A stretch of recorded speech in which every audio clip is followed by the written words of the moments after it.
Good morning. Welcome to my class, my student classes Vapi. मैं संदीप पाल sir. आज हम लोग पढ़ेंगे लेसन नंबर सेकेंड, सॉल्यूशन का बहुत important topic Rawls law. Okay, आज जो हमारा डिस्कशन होगा रॉल्स लॉ पर. राइट, तो देखते हैं रॉल्स लॉ में.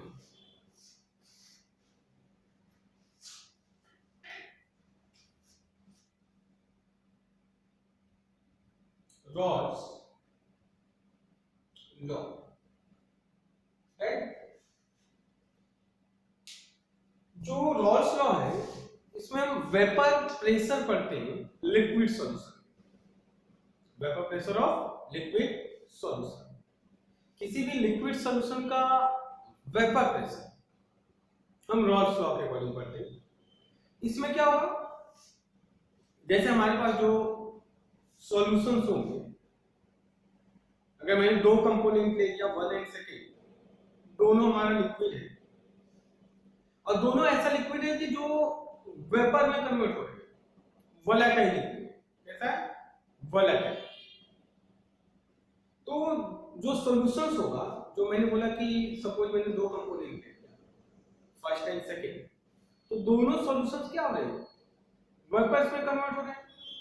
जब वेपर में कन्वर्ट होंगे तो इस सॉल्यूशन का रिलेशन हम मोल फ्रैक्शंस के साथ करेंगे. इसका वेपर प्रेशर होगा, उस वेपर प्रेशर का रिलेशन मोल फ्रैक्शन होता है. राइट, तो रॉल्स लॉ में फर्स्ट केस हम यहां पे पढ़ेंगे volatile liquid.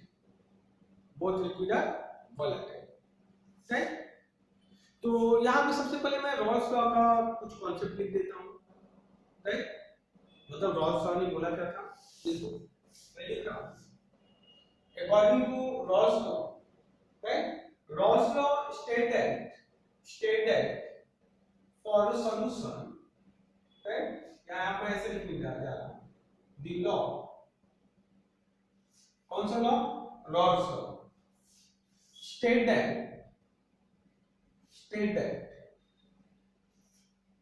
for a solution, देखो ये Rawls law मैंने पहले बोला कि वोलेटाइल सॉल्यूशन की बात कर रहे हैं, वोलेटाइल लिक्विड की बात कर रहे हैं. जो वोलेटाइल लिक्विड होता है, जो प्रेशर क्रिएट्स करता है, उस प्रेशर का, उस वेपर प्रेशर का रिलेशन हम मोल फ्रैक्शंस के दिखाएंगे अकॉर्डिंग टू रॉल्स लॉ. यहां पे हम दो कंपोनेंट लेंगे फर्स्ट एंड सेकेंड, और दोनों लिक्विड जो है वोलेटाइल होगा. दोनों लिक्विड क्या होगा? वोलेटाइल होगा. तो उसके लिए मैं यहां पे रॉल्स लॉ का स्टेटमेंट लिख दे रहा हूं कि Raoult's law state that for a solution, right? और ये सॉल्यूशन कैसा होगा? वोलेटाइल. या तो सॉल्यूशन के प्लेस में मैं ऐसा लिख सकता हूं फॉर वोलेटाइल लिक्विड. मैं ये लिख सकता हूं वोलेटाइल लिक्विड. सॉल्यूशन के प्लेस में मैंने डायरेक्ट लिख दिया वोलेटाइल लिक्विड. मैं वोलेटाइल लिक्विड की स्टोरी बता रहा हूं. Volatile liquid the partial pressure, इसमें क्या था? The partial vapour pressure, partial vapor pressure, right, of each component. मैंने क्या बोला कि मैंने दो कंपोनेंट लिया फर्स्ट एंड सेकेंड, तो एक एक कंपोनेंट की बात करें. For each component of the solution is directly proportional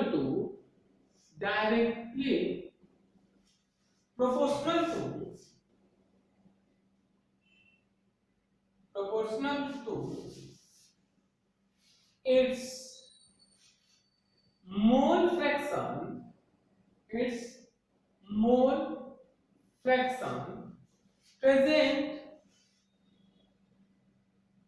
in the solution.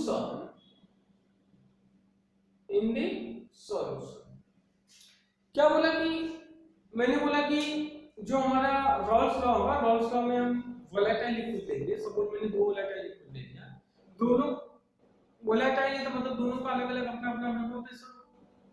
तो ये जो वेपर प्रेशर है ये डायरेक्टली प्रोपोर्शनल टू किसके होगा? Mole fraction. रॉल्स ने बताया कि मोल फ्रैक्शन से डायरेक्टली। अब इन दोनों कंपोनेंट को अगर हम, अब देखो एक ही बात है, अगर मैं यहाँ पे डायग्राम बनाऊं, सपोज मैंने एक कंपोनेंट ए लिया, देखो ए के प्लेस पे मैंने 1 ले लिया, कंपोनेंट 1 ले लिया, तो अब ये अगर वोलेटाइल है तो वेपर में कन्वर्ट होंगे, भाई वेपर में कन्वर्ट होंगे तो इसको हम क्लोज वेसल में लेना पड़ेगा हमें, तो ये वेपर में कन्वर्ट हो रहा है, इसको मैं कहां लिया, क्लोज वेसल में ले लिया कंपोनेंट। दूसरा मैंने वोलेटाइल कंपोनेंट बी ले लिया, चलो मैंने अभी बोला कि लिक्विड ही ले रहे हैं, अब ये लिक्विड जो कंपोनेंट सेकंड का है, अब सेकंड का भी क्या होगा, प्रेशर तो होगा ही होगा, ये भी वेपर प्रेशर क्रिएट कर रहा है, लेकिन वेपर प्रेशर वेपराइज हो रहा है, इसलिए इसको मैं क्लोज कंटेनर में ले लिया, कंटेनर क्लोज है, राइट। तो इन दोनों कंपोनेंट की हम कहानी पढ़ेंगे कि भाई अब ये दो कंपोनेंट है, फर्स्ट एंड सेकंड, दोनों वेपर प्रेशर क्रिएट कर रहे हैं, तो रॉल्स ने बताया कि जो वेपर प्रेशर होगा directly proportional to mole fraction, क्या बोला था, directly proportional to mole fraction.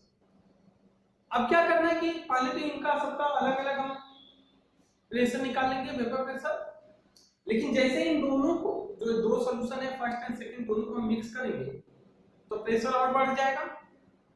क्यों बढ़ेगा, क्योंकि दोनों क्या है, वोलेटाइल है, दोनों अपने अपना प्रेशर क्रिएट कर रहे हैं, इसे दोनों को मिक्स करने के बाद हम निकालेंगे पी टोटल। रॉल्स लॉ ने मोल फ्रैक्शन और वेपर प्रेशर के बीच रिलेशन बताया था, फॉर्मूला उन्होंने डिराइव किया था मोल फ्रैक्शन और वेपर प्रेशर।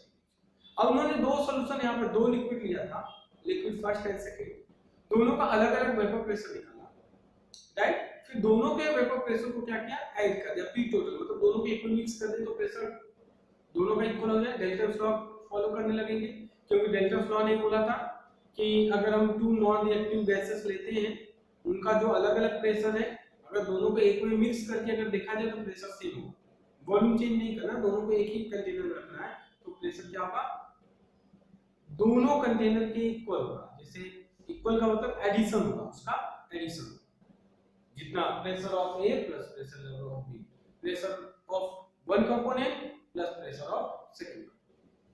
तो ये रॉल्स लॉ ने वही बताया था कि Raoult's law state that for volatile liquid the partial pressure of each component, चाहे इसका किसी each component of the solution is directly proportional to its mole fraction.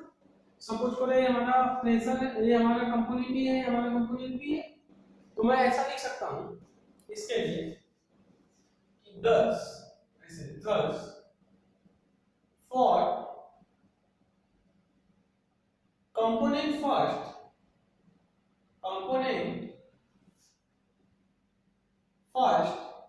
अगर मैं पहला कंपोनेंट ले लूं, ये वाला पहला कंपोनेंट ले लूं, इसके लिए मैं क्या लिखूंगा, देखो तो मैं ऐसा लिखूंगा प्रेशर, मतलब पहले कंपोनेंट का प्रेशर जो ये P1 है और इसका क्या है P2 है, इसका मोल फ्रैक्शन x1 होगा, इसका मोल फ्रैक्शन x2। ठीक, मैं फर्स्ट की बात कर रहा हूं इस कंडीशन की, P1 is directly proportional to x1, right. मैं इसको क्या लिख सकता हूं, P1 is equal to P1 not into x1, ये हमारा हो जाएगा। तो ये अलग अलग इसके टर्म्स आप लिख सकते हो, जैसे आप लिख सकते हो P1 is equal to क्या है, vapour pressure of first component, right, vapour pressure of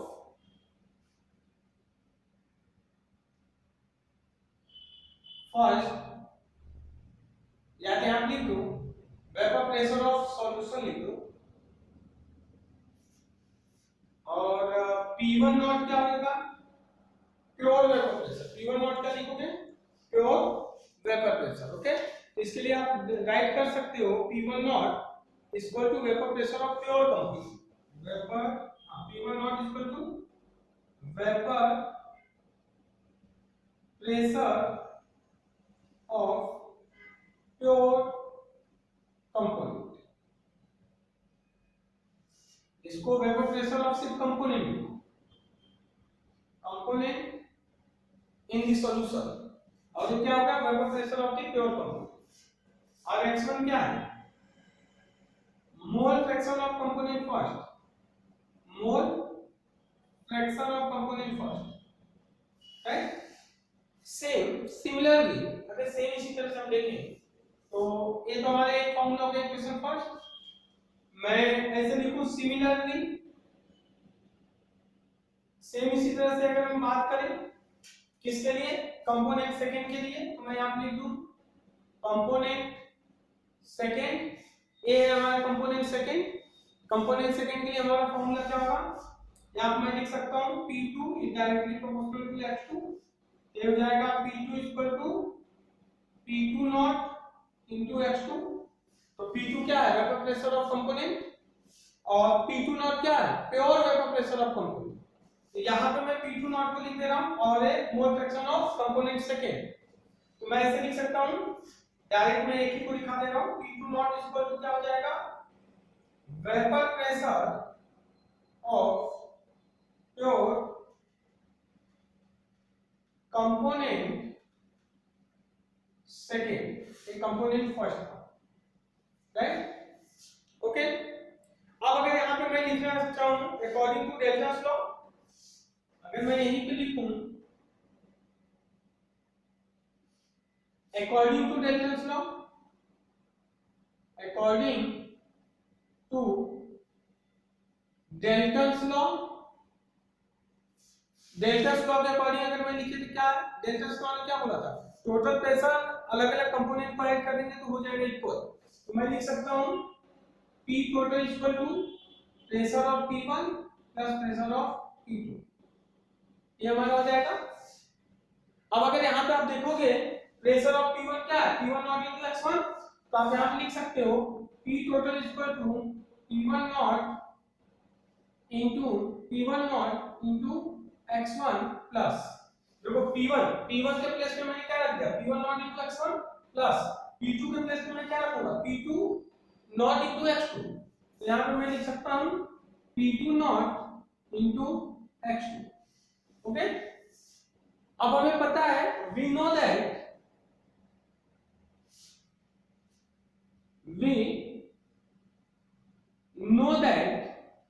हमें क्या पता है कि total mole fraction equal to 1, तो x1 plus x2 equal to 1, तो x1 इक्वल टू क्या हो जाएगा, 1 माइनस x2, या तो आप लिख सकते हो कि x2 equal to 1 minus x1, ये हमारा मिल सकता है टोटल मोल फ्रैक्शन के बेसिस पे। अब हम क्या करेंगे, 1 टाइम्स क्या करेंगे, फर्स्ट टाइम्स जहां पे x1 है वहां पे रख देंगे 1 माइनस x2 अलग अलग, तो फर्स्ट इक्वेशन में ऐसे लिख सकता हूं P total equal to P1 naught, इस x1 के प्लेस पे मैं रखने जा रहा हूं 1 माइनस x2, x1 के प्लेस पे मैंने क्या रख दिया 1 minus x2 plus P2 naught x2, इसको सॉल्व कर लो, P total equal to P1 naught minus P1 naught x2 plus P2 naught x2, देखो इसका इसमें मल्टीप्लाई, इसका इसमें मल्टीप्लाई, ये दो टर्म्स मिल गए और ये ऐसे कैसे रख दिया। अब मैं क्या करूंगा, इसको इसके प्लस पे, इसको इसके प्लस पे, देखो इसको यहां पे रखूंगा और इसको यहां पे, यही मैं करने वाला हूं। मैं देखो लिखने जा रहा हूं P total equal to P1 naught plus P2 naught x2 minus P1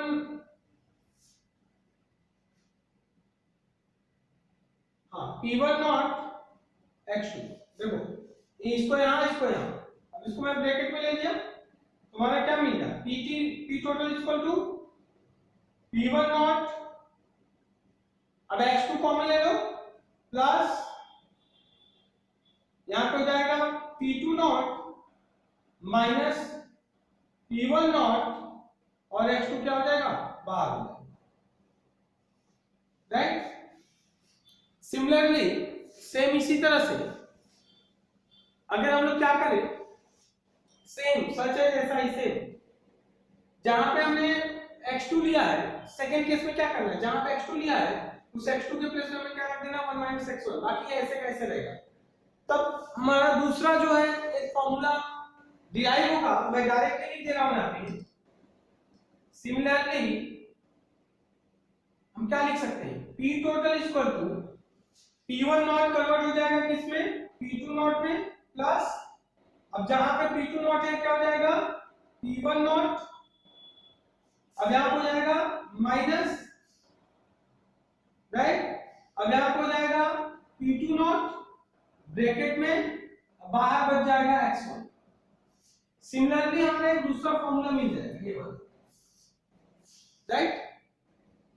similarly second formula में ये वाला मिल जाएगा। देखो मैंने क्या किया, अगर मैं इस इक्वेशन में x2 के प्लेस पे 1 - x1 रख दूं, x2 के प्लेस पे 1 - x1 रख दूं, इसको ऐसे रखूं, तो ऐसे जैसे हम सॉल्व करते करते आएंगे, देखो जैसे मैंने 1 - x2 यहां रखा था, यहां पे x1 ही रखो, यहां पे 1 - x1 रखो, तो जब सॉल्व करोगे तो हमारा हो जाएगा जहां पे p1 नॉट था वहां पे आ जाएगा p2 नॉट, प्लस जहां पे p2 नॉट था वहां क्या आ जाएगा p1 नॉट, माइनस जहां पे p1 नॉट था वहां क्या आ जाएगा p2 नॉट, और जहां पे x2 था वहां पे आ जाएगा x2, राइट। तो अगर हम इसके ग्राफ को देखें, सेम इसके ग्राफ को देखें, ये तो हमारा डिराइव हो गया है, ये हमारा जो इक्वेशन है ये आपको रिक्वायरमेंट होगा न्यूमेरिकल सॉल्व, राइट। अब इसके अगर मैं ग्राफ के बारे में बताऊं आपको, सेम इक्वेशन के ग्राफ के बारे में बताऊं, तो देखो ग्राफ कैसे हम लोग ड्रॉ करते हैं, इसका ग्राफ कैसे ड्रॉ करते हैं जो आपको बुक में दिया है, और स्क्रीनशॉट ले लो आप लोग, हां फटाफट स्क्रीनशॉट ले लो इसका। ओके, देखो अगर मैं ग्राफ ड्रॉ करूं इसका, तो मैंने इस तरह से ध्यान देना, थोड़ा सा मैं यहां पे शॉर्ट में लिख दे रहा हूं, और x2 1 - x। चलो अब देखो अगर मैं यहां पे ग्राफ ड्रॉ करूं, मैं क्या कर लेता हूं, यहां इस साइड ले लेता हूं वेपर पे, यहां से लाइन ड्रॉ कर दिया कि आपको डिस्टर्बेंस, यहां पे मैंने ले लिया वेपर पे, ए बी लाइन है आपका किसका, वेपर पे, ओके, और ए वाली लाइन जो है मोल फ्रैक्शन, मोल फ्रैक्शन, ये वाली लाइन किसका है, मोल फ्रैक्शन, ठीक। तो देखो ये वाली लाइन आपका वेपर प्रेशर था, ये भी लाइन वेपर प्रेशर है, मोल फ्रैक्शन। इसमें क्या किया गया कि दो ग्राफ एक साथ ड्रॉ किया गया, जैसे मैं क्या करूं, पहला ग्राफ, मैं पहले ग्राफ इस पे आ गया, यहां देखो, यहां इसकी बात, अगर मैं इस इक्वेशन की बात करूं तो p1 क्या है, p1 नॉट इनटू x1 है, मतलब ये ऐसा बता रहा है कि अगर हम प्रेशर बढ़ाएंगे तो सॉल्युबिलिटी बढ़ेगा, मोल फ्रैक्शन बढ़ेगा। सपोज इस ग्राफ में जो हमें ग्राफ दिख रहा है, इस ग्राफ में मैं यहां पे x1 0 ले लिया, सपोज किया कि जो हमारा पहला कंपोनेंट था उसकी सॉल्युबिलिटी क्या था, 0 था, क्योंकि प्रेशर भी क्या था, 0 था। अभी प्रेशर यहां पर है, मतलब प्रेशर मैंने 0 रखा तो सॉल्युबिलिटी 0, तो सिंपल सी बात है, जैसे जैसे हम प्रेशर बढ़ाएंगे वैसे वैसे सॉल्युबिलिटी भी बढ़ेगा। अब मैं प्रेशर बढ़ाना स्टार्ट किया, इस सॉल्यूशन के लिए मैं प्रेशर बढ़ाना स्टार्ट किया, इस सॉल्यूशन देखो मैं प्रेशर बढ़ा रहा हूं, यहां से इधर जा रहा हूं, देखो प्रेशर बढ़ा रहा हूं, जैसे मैंने प्रेशर यहां तक किया तो सॉल्युबिलिटी भी तो यहां तक आ गई, सॉल्युबिलिटी भी बढ़ रहा है। अब मैं इसको ग्राफ को ऐसे ड्रॉ कर दे रहा हूं, प्रेशर बढ़ाया मैंने प्रेशर यहां तक किया, प्रेशर बढ़ाकर यहां तक कर, मतलब ये वेपर प्रेशर देखो यहां से जो 0 यहां पर था बढ़कर यहां पे आया, राइट। तो अब हमें पता है टोटल मोल फ्रैक्शन की वैल्यू 1 है, तो जब पूरा सॉल्वर हो जाएगा तो टोटल x1 क्या हो जाएगा, 1 हो जाएगा, क्योंकि 1 से ज्यादा तो मोल फ्रैक्शन होगा नहीं। अगर पूरा प्रेशराइज हम कर दें और गैस पूरा डिसॉल्व हो जाए तो मोल फ्रैक्शन 1 ही आएगा, तो जैसे पूरा गैस डिसॉल्व हुआ यहां पे x1 क्या हो गया, 1। ये वाला जो ग्राफ हमने लिया, अब यहां पे आ जाएगा p1 नॉट, क्यों p1 नॉट मैंने लिख दिया, क्योंकि मैंने ये चीज जो x1 के लिए लिया था, तो इस ग्राफ के लिए मैंने क्या लिखूंगा, P1 equal to P1 naught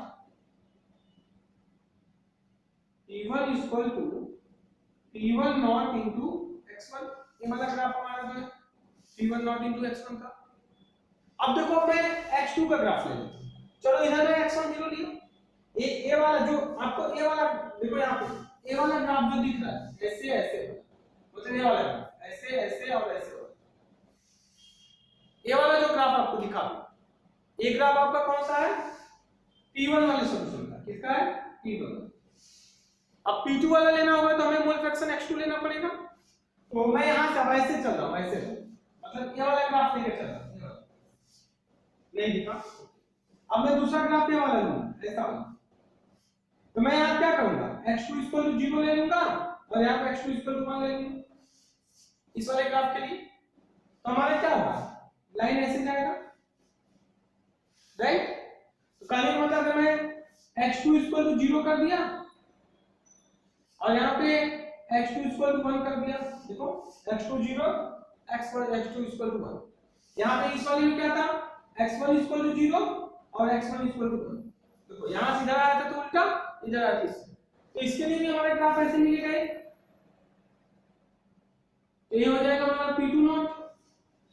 अब ये वाला जो ग्राफ मैंने ड्रॉ किया, ये वाला ग्राफ ये किसका था, P2 equal to P2 not into x2।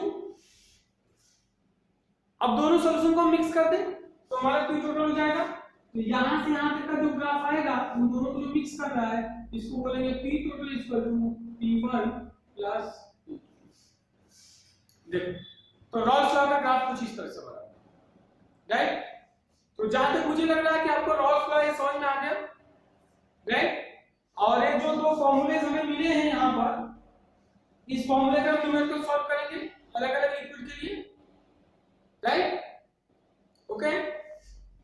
तो आज का टॉपिक यहीं तक कंप्लीट करते हैं, कल नेक्स्ट टॉपिक के साथ आएंगे, राइट। और आप चैनल को सब्सक्राइब करिए, शेयर करिए, लाइक करिए, और यहाँ पे देख लीजिए, स्क्रीनशॉट लीजिए, मैं कैंसिल कर रहा हूं टॉपिक, ओके। चलो ओके बाय।